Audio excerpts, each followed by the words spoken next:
Saviez-vous qu'au Japon, on adopte plus d'adultes que d'enfants? Ou que le pays vend plus de couches pour adultes que n'importe quel autre pays au monde?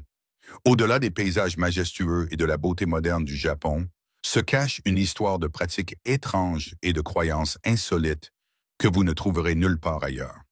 Rejoignez-nous pour découvrir le Japon, que l'on ne voit pas dans les médias, en dévoilant 21 faits étranges qui n'existent qu'au Japon. Numéro 21. Dormir dans le train. En voyageant en train au Japon, il n'est pas rare de croiser quelques personnes en train de faire la sieste en chemin. On parle ici d'un sommeil profond et paisible en public. Et si vous venez d'une ville comme New York où le métro est probablement l'endroit le plus dangereux qui soit, cela paraîtrait assez étrange. Mais au Japon, dormir dans le train est tout à fait normal. Voyez-vous, contrairement à d'autres endroits où les voyageurs sont dérangés par des farceurs, ou se font voler la moitié de leurs affaires, les Japonais sont extrêmement polis, surtout envers les inconnus. Aussi inconfortable que puisse paraître le sommeil, ces voyageurs ne craignent pas de se faire piéger ou agresser. Cependant, cela ne répond toujours pas à la question principale: pourquoi les Japonais dorment-ils dans le train? En réalité, la plupart des Japonais sont très fatigués, surtout dans des villes comme Tokyo. Alors pourquoi ne pas se reposer un peu en allant à l'école, au travail ou ailleurs? De plus, ces trajets sont généralement très longs, jusqu'à 3 ou 4 heures. Il est donc assez évident que quelques personnes s'ennuient et s'assoupissent en chemin. En général, dormir dans le train n'est pas mal vu, d'autant plus que la plupart des Japonais préfèrent vaquer à leurs occupations, ce qui explique pourquoi il est assez surprenant que le racisme soit légal au Japon. Numéro 20. Aucune sanction pour le racisme. Vous avez probablement vu de nombreuses vidéos d'Asiatiques insultant les Afro-Américains, et même si cela ne représente qu'une fraction de la population, le concept de racisme au Japon est très différent du reste du monde. La discrimination fondée sur la nationalité, l'origine ethnique ou la couleur de peau n'est pas rare au Japon. Ici, les employeurs peuvent refuser un emploi aux étrangers et les propriétaires refusent sans vergogne un logement à toute personne non japonaise. La plupart des propriétaires, eux, ne traitent pas souvent avec des étrangers. Selon l'enquête sur les résidents étrangers de 2017, 39% des étrangers interrogés ont déclaré que leur demande de bail avait été refusée par un agent immobilier en raison de leurs origines et 25% n'ont pas pu trouver d'emploi parce qu'ils n'étaient pas d'origine japonaise. Il n'est pas rare de trouver des commerces affichant des pancartes indiquant qu'ils ne servent pas les étrangers. Des restaurants aux magasins de vêtements, en passant par les boîtes de nuit, il est important de préciser que la discrimination raciale au Japon n'est pas particulièrement violente. Vous ne vous ferez donc probablement pas agresser simplement parce que vous êtes noir, mais vous risquez de perdre votre logement, votre emploi ou vos opportunités de formation. La plupart des entreprises préfèrent embaucher des Japonais probablement en raison de leur passion pour le travail. Numéro 19. Accaparement du travail extrême. Le jour de Noël 2015 était un jour de joie ordinaire dans le monde entier, mais pour Matsuri Takahashi, c'est ce jour-là qu'elle a choisi de se suicider. Une norme culturelle bien ancrée veut qu'on se consacre entièrement à l'entreprise et qu'on soit un guerrier de l'entreprise. Et je pense que c'est ce qui pousse vraiment les gens à bout. Sautant de son dortoir, la jeune femme de 24 ans a fait une dernière déclaration pour ponctuer une vie passée à travailler sans relâche comme tout le monde au Japon. Mais avant sa mort, Takahashi avait publié plusieurs messages troublants sur Twitter affirmant être physiquement et émotionnellement brisée par un travail trop intense et annonçant clairement qu'elle allait se suicider. Une enquête sur sa mort révélera plus tard qu'elle avait été forcée de faire plus de 100 heures supplémentaires en un seul mois par son employeur. Le seul problème, c'est qu'elle n'est pas la seule travailleuse japonaise à s'étouer au travail. Voyez-vous, la culture japonaise promeut fortement le karoshi ou la mort par surmenage. Et depuis quelques décennies, de nombreux jeunes sombrent dans la dépression simplement parce qu'ils sont contraints de travailler beaucoup trop. Cependant, tous ne se suicident pas. Certains meurent de crise cardiaque et d'autres problèmes de santé graves, tous liés à leur culture du travail. Sans surprise, ce n'est pas le seul exemple d'extrémisme culturel au Japon, car même les critères de beauté sont assez étranges, mais pas de la manière dont on pourrait s'y attendre. Numéro 18. Les danses de travers sont magnifiques. Comptent en commun Tomomi Itano, Kanako Momota et Masura Hino. Elles ont toutes les dents de travers et sont considérées comme le standard de beauté au Japon. Yaiba, un concept que la plupart des Occidentaux ne connaissent pas, mais que de nombreuses Japonaises ont adopté ces dernières années. Où ailleurs dans le monde, les dents de travers seraient-elles considérées comme plus belles qu'une dentition droite? Bienvenue au Japon, pays de l'étrange et de la beauté, où les jeunes femmes modifient chirurgicalement leurs dents pour les rendre plus tordues, car les hommes croient que cela les rend plus belles. Certains disent que c'est parce que les femmes aux dents tordues se paraissent presque enfantines. D'autres y voient un signe de jeunesse. Mais quelle que soit la raison, avoir une dent tordue est devenu le standard de beauté au Japon. Contrairement aux normes généralement acceptées aux États-Unis ou en Europe, les dents droites sont quasiment passées de mode. Et grâce à une simple intervention chirurgicale, les femmes peuvent transformer leur dentition parfaitement polie en une adorable version chiot qui paraîtrait étrange aux yeux d'un étranger. Vous savez ce qui pourrait aussi paraître étrange aux yeux d'un étranger, adopter un homme adulte. Numéro 17. Adoption d'adultes. Avec le deuxième taux d'adoption le plus élevé au monde, le Japon traite environ 80 000 dossiers d'adoption chaque année. Le seul problème, c'est que la plupart de ces cas sont des hommes d'une vingtaine ou d'une trentaine d'années, adoptés par des familles riches. Comme dans de nombreuses cultures, les Japonais transmettent leur nom de famille par leurs héritiers mâles. Ainsi, lorsqu'une famille n'a que des filles, le nom de famille risque de disparaître. Pour résoudre ce problème, la plupart des familles accueillent des hommes adultes et leur transmettent directement l'héritage. Dans d'autres cas, lorsqu'une femme épouse un homme, sa famille peut facilement l'adopter comme fils, ce qui lui permet de reprendre le nom de famille et l'héritage à sa place. 2 filles. Étant l'aîné, j'ai donc naturellement voulu devenir médecin pour aider mon père. Le problème, c'est que je n'étais pas assez intelligente pour poursuivre mes études de médecine, alors j'ai abandonné. Maintenant, je n'ai d'autre choix que d'épouser quelqu'un qui puisse reprendre la direction de la clinique. Cependant, certaines familles avec des garçons continuent d'adopter un autre garçon pour plusieurs raisons. D'une part, l'héritier présomptif d'une entreprise familiale n'est peut-être pas la personne la plus apte à la diriger. La famille choisit donc un dirigeant expérimenté pour prendre la relève après le décès du patriarche. Parfois, il peut même s'agir d'un employé de l'entreprise qui s'est avéré capable de mieux gérer l'entreprise que le fils lui-même. Bien entendu, le fils doit accepter cette décision de bonne foi, quelles que soient ses opinions, ce qui illustre bien la duplicité de la culture japonaise. Numéro 16. Fausse politesse. Imaginez que vous demandiez à un collègue de sortir après le travail. Il accepte avec joie l'invitation, mais il ne vient pas. Dans d'autres cultures, cela serait considéré comme impoli, mais les Japonais perçoivent ce genre de situation très différemment. C'est là qu'interviennent les concepts de tatame et de on. On y fait référence aux véritables intentions et sentiments d'un Japonais, tandis que tatame est plutôt une façade qu'il se donne par politesse. Par exemple, si une personne dépasse les attentes chez un ami, sa mère passe la tête dans la pièce à l'heure du dîner pour lui demander s'il souhaite rester dîner. De prime abord, cela ressemble à un geste gentil de la part de la famille, mais en réalité, la mère essaye simplement de vous dire qu'il est temps de partir. La réponse appropriée n'est donc pas d'accepter l'invitation. La mère s'attend plutôt à ce que le visiteur décline et rentre immédiatement chez lui. En tant qu'étranger, si un Japonais vous dit que vous parlez bien japonais, il pense probablement que c'est très mauvais. Cependant, en utilisant des compliments voilés, ils peuvent facilement exprimer leurs véritables intentions sans vous blesser. Mais quoi de plus fou que la politesse feinte, probablement la possibilité de louer une famille entière. Numéro 15. Louer une famille. Il n'y a rien de plus embarrassant que d'arriver seul à un événement important, surtout lorsque tout le monde est accompagné de sa famille. Alors que faire lorsqu'aucun membre de votre famille n'est disponible pour vous accompagner, louer simplement un inconnu comme doublure. Ce concept peut paraître étrange pour un étranger venu de l'autre bout du monde, mais au Japon, c'est incroyablement courant. Des parents aux frères et sœurs en passant par les époux, les épouses et les membres de la famille élargie, il n'y a pas de rôle que ces acteurs ne soient prêts à jouer contre rémunération. Sans surprise, ce service n'est pas donné. Comptez en moyenne entre 15 000 et 10 000 yens par personne pour quelques heures.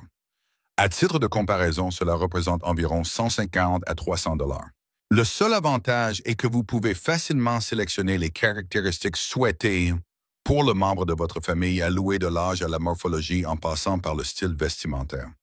Vous pouvez même payer des personnes pour être vos amis pendant quelques heures, et grâce au niveau de performance exceptionnel de ces acteurs, cette pratique est devenue incroyablement populaire au Japon au fil des ans. Vous savez quelle autre culture est devenue populaire? Les Love Hotels. Numéro 14.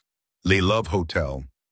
Oubliez le nom sophistiqué, les Love Hotels sont en fait des motels de courte durée où les amoureux peuvent se retrouver pour passer du temps seuls. Ouvertes principalement le soir, ces chambres décorées avec goût offrent une expérience intime indispensable aux couples vivant chez leurs parents ou leurs colocataires. Cependant, contrairement à la culture des motels dans d'autres parties du monde, les Love Hotels ne sont pas des hébergements délabrés miteux ou miteux. Ils ne sont pas stigmatisés et la plupart des couples n'ont pas à avoir honte d'y séjourner. L'histoire de ces hôtels remonte à l'après-guerre lorsque les jeunes couples japonais vivaient avec leur famille élargie, ce qui leur laissait peu d'occasions de passer du temps seuls. Mais avec les Love Hotels, ils peuvent échapper au regard attentif des membres de la famille et vivre une romance sans interruption. Même les couples en rendez-vous amoureux passent du temps dans des Love Hotels et contrairement à la stigmatisation des motels occidentaux, les Love Hotels japonais sont considérés comme des symboles de statut social. En parlant de culture étrange, avez-vous déjà entendu parler de l'étrange culture de Noël au Japon? Numéro 13. Kentucky Fried Christmas. Le 24 décembre, jour où tous les KFC japonais font des heures supplémentaires, vendant environ 5 à 10 fois plus que les jours normaux. Pourquoi? Parce que les Japonais croient que la seule bonne façon de célébrer Noël est de manger du KFC.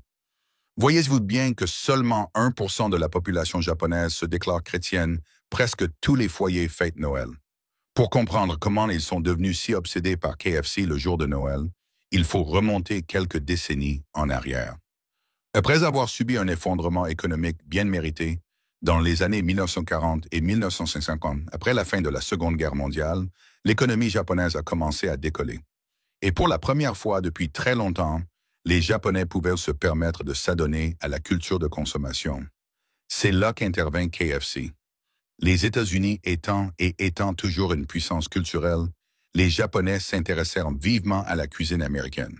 De toutes les entreprises américaines qui décidèrent d'explorer le marché japonais, KFC s'avéra la plus populaire avec plus de 300 restaurants répartis dans tout le Japon en 1941.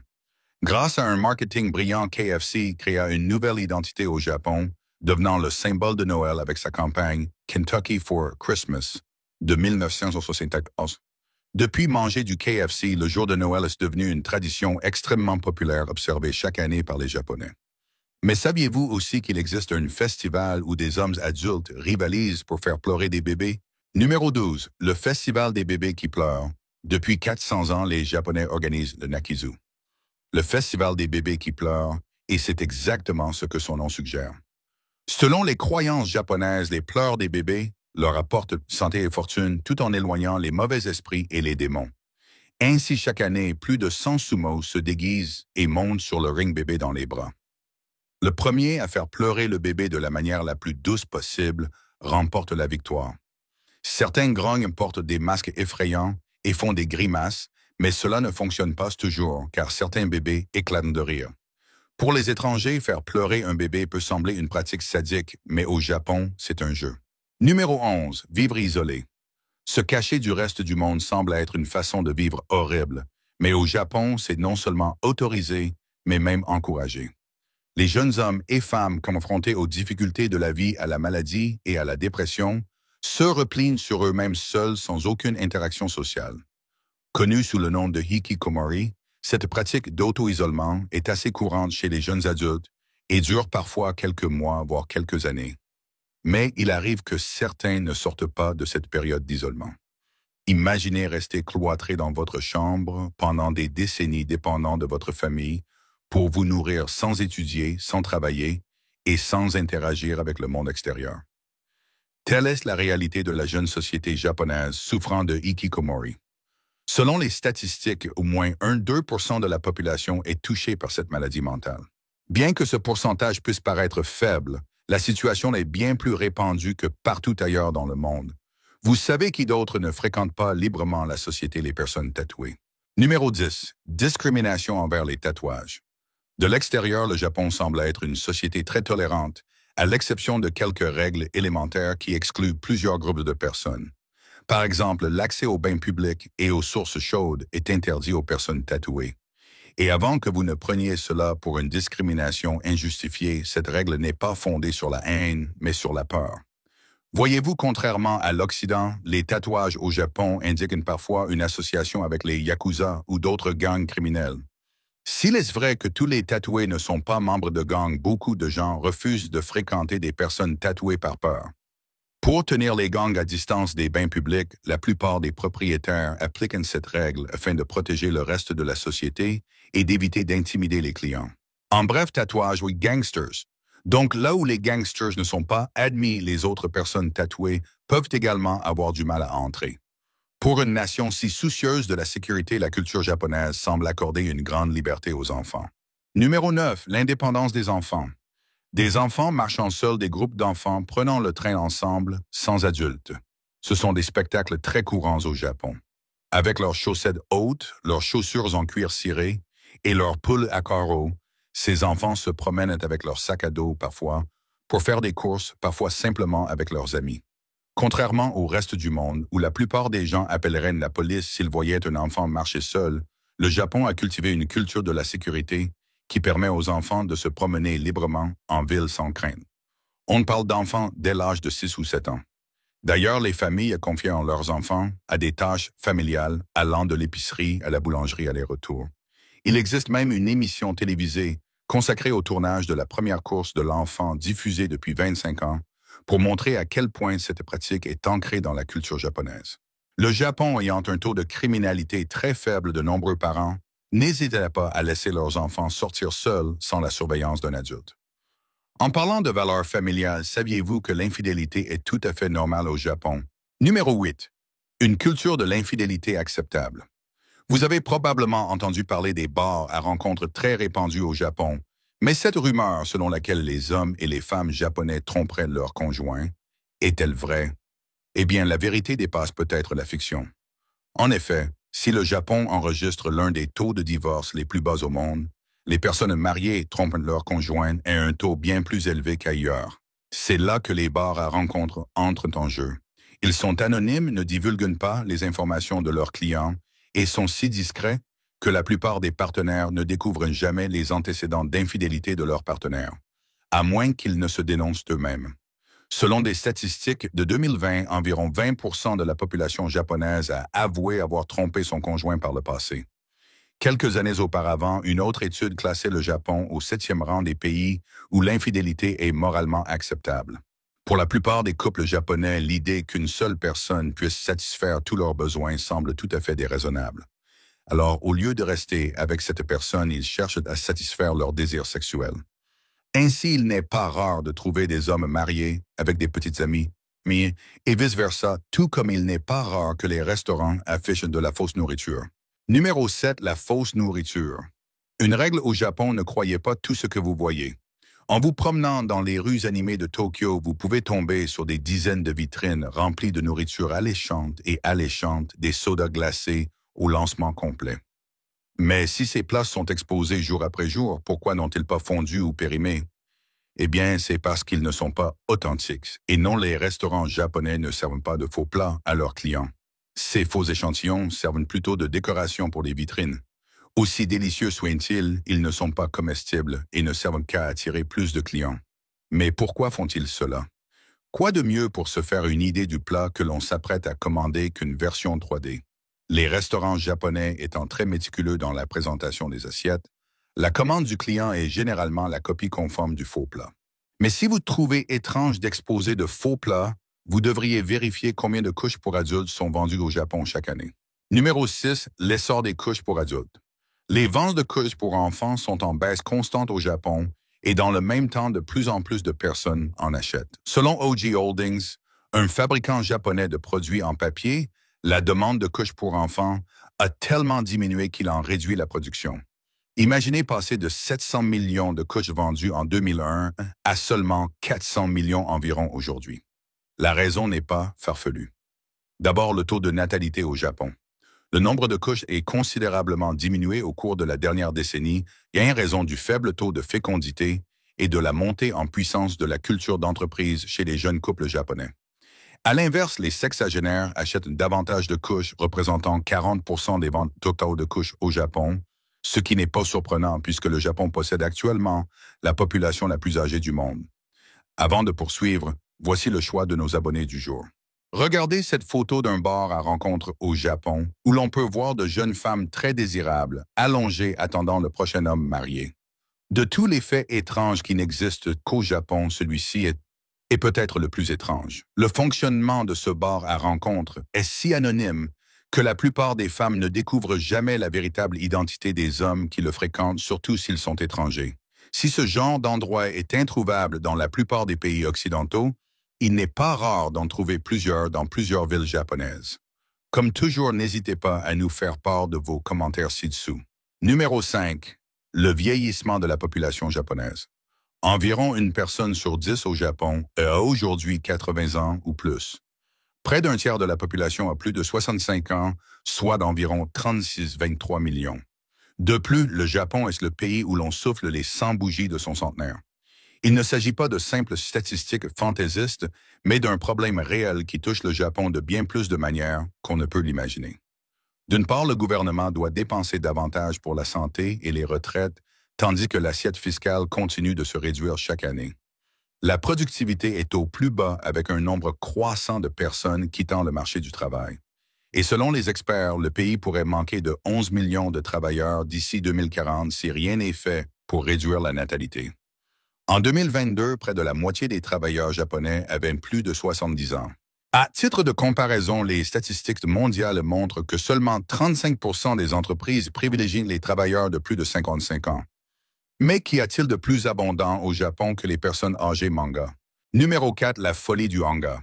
Ce n'est un secret pour personne que l'industrie de l'anime et du manga est la principale source de revenus des Japonais et que l'économie japonaise en dépend en grande partie.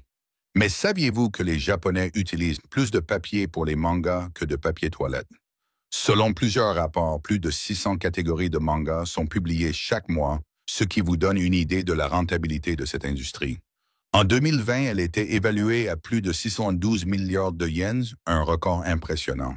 Évidemment, l'affirmation concernant le papier toilette n'est pas vraiment fondée, mais comme la plupart des foyers japonais utilisent des toilettes à bidet plus modernes sans papier, cela ne semble pas si tiré par les cheveux. Outre les mangas et le papier toilette, saviez-vous également que le Japon abrite le plus vieil hôtel du monde? Numéro 3. Le plus vieil hôtel du monde. Quand on pense aux hôtels classiques des villes comme Paris et Rome, viennent naturellement à l'esprit. Mais peu de gens connaissent Nishiyama Onsen Kyunkan, une station balnéaire japonaise située à Hayakawa, près du mont Fuji. En effet, l'hôtel existe depuis 705 et est reconnu comme le plus ancien hôtel en activité au monde.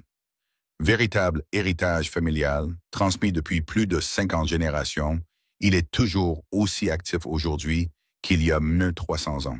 Des anciens samouraïs aux célébrités et aux personnalités politiques de nombreux Japonais y ont passé la nuit. Et qui pourrait oublier le Mochitani no Yu, le célèbre bain situé au sein de l'hôtel. Ce qui rend ce bain encore plus spécial, c'est qu'il est alimenté directement par les sources chaudes dont les clients peuvent également se désaltérer. Mais au-delà de tout cela, vous souvenez-vous de la banalisation de l'infidélité au Japon?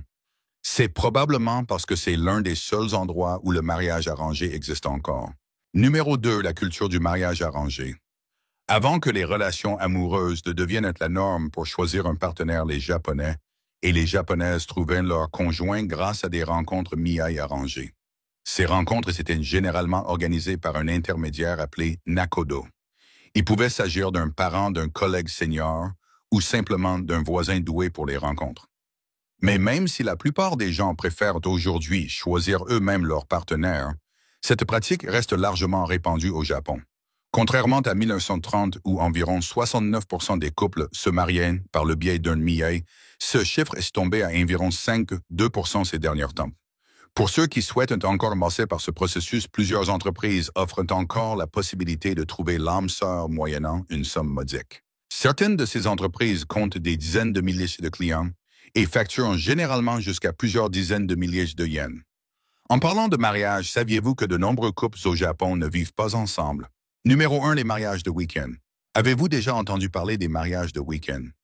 C'est la nouvelle formule à la mode que beaucoup de jeunes couples japonais choisissent et cela bouleverse la culture du mariage telle que nous la connaissons. L'idée est que les couples qui vivent et travaillent loin l'un de l'autre vivent dans des maisons séparées et ne se voient que quelques jours par semaine. Certains appellent cela des mariages de week-end, d'autres des mariages de séparation ou shumatsukon, mais cela pourrait en réalité être l'un des principaux facteurs contribuant au faible taux de natalité. Certes, ces deux personnes seraient mariées, elles pourraient même avoir un enfant ensemble, mais elles ne seraient pas obligées de vivre ensemble comme une famille conventionnelle. Avec de plus en plus de femmes consacrant plus de temps à leur carrière, ce type de pratique est devenu courant et pourrait représenter l'avenir du mariage au Japon tel que nous le connaissons. Merci de votre attention et à bientôt pour la prochaine.